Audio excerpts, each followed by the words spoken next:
Blake Lively's legal battle took another dramatic turn when newly unsealed court documents revealed just how many powerful names were pulled into the It Ends With Us controversy. But what truly stunned observers wasn't just who she contacted, it was what they said in response. On set, tensions were already simmering. Brandon Sklenar, who played Atlas, privately messaged Blake in May 2024 after she said she felt acknowledged when Justin reviewed footage from her cut. She called him batshit and insisted he wasn't authorized to see her edit.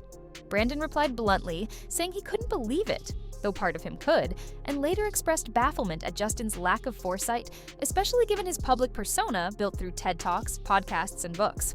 Jenny Slate's texts were even sharper.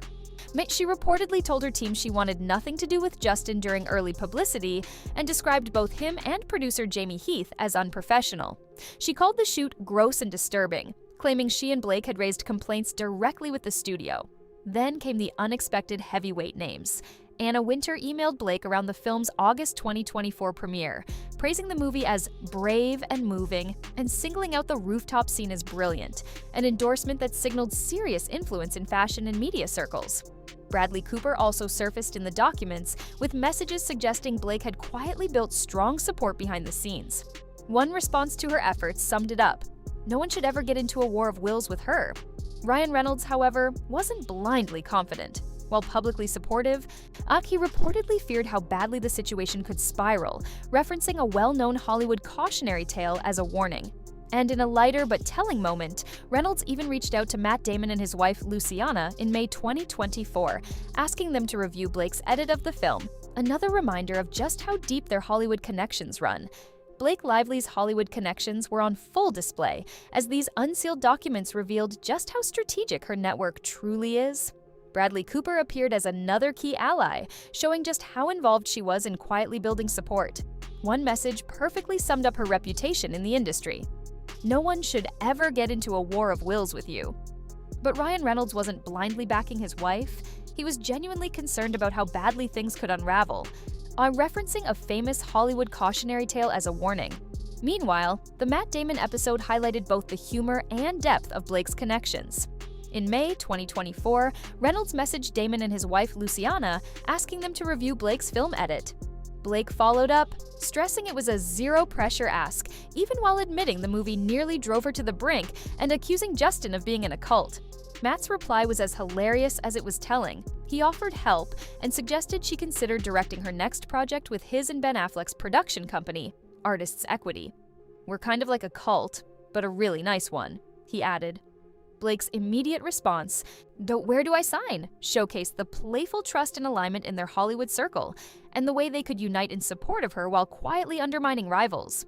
Blake Lively's email threads reveal a carefully orchestrated plan that went far beyond simply defending her film.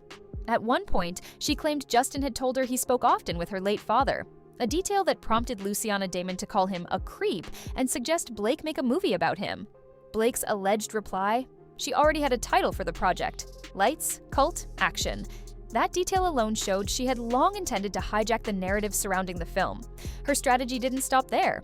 Ryan Reynolds' outreach to Matt Damon and his wife had ripple effects, as Blake similarly contacted Ben Affleck and Jennifer Lopez, when asking them to review the rewritten film while emphasizing zero pressure, even as she signaled the seriousness of her plans. She gave them reference points for the documentary, pitching it as a project more fascinating than the movie itself, describing it as if Wild Wild Country, Fire Festival, and Going Clear had a baby with the room.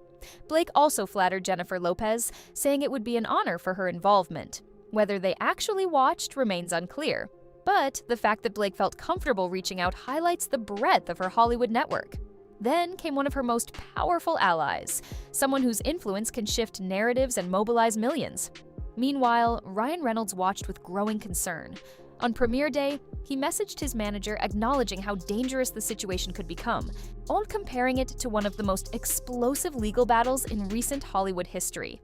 Taylor Swift's involvement, meanwhile, went beyond moral support. Blake asked her to endorse a revised script, initially without even reading it, and Taylor's response was immediate and enthusiastic, showing the level of loyalty and reach Blake could command in her corner. Blake Lively pulled out all the stops to ensure she had unwavering support in the whirlwind surrounding It Ends With Us. she leaned heavily on Taylor Swift, not just as a friend, but as an ally who could validate her every move in front of Justin Baldoni. Blake reportedly texted Taylor after a key meeting, calling her epically heroic and recapping every moment to Ryan Reynolds later. But Taylor's involvement went far beyond moral support.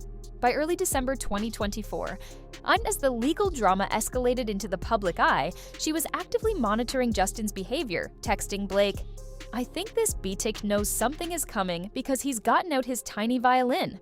When the New York Times article exposed the situation, Taylor was tracking public perception in real time, messaging Blake that never has a cancellation been reversed so fast, celebrating how Blake had managed to flip the narrative. Even Taylor's boyfriend, Travis Kelce, got pulled into the circle. Blake emailed her in April 2024 asking for his opinion on an edit, writing, "Please show Trav too, would love his opinion also." Whether he actually gave feedback is unclear, but the gesture showed Blake's meticulous effort to gather perspectives from everyone in her inner circle. And now comes Ryan Reynolds' warning, which sheds light on the real stakes. This was more than Hollywood drama. It revealed the genuine danger he feared for Blake, underscoring how high the tension ran and why every move in this escalating battle was scrutinized so carefully.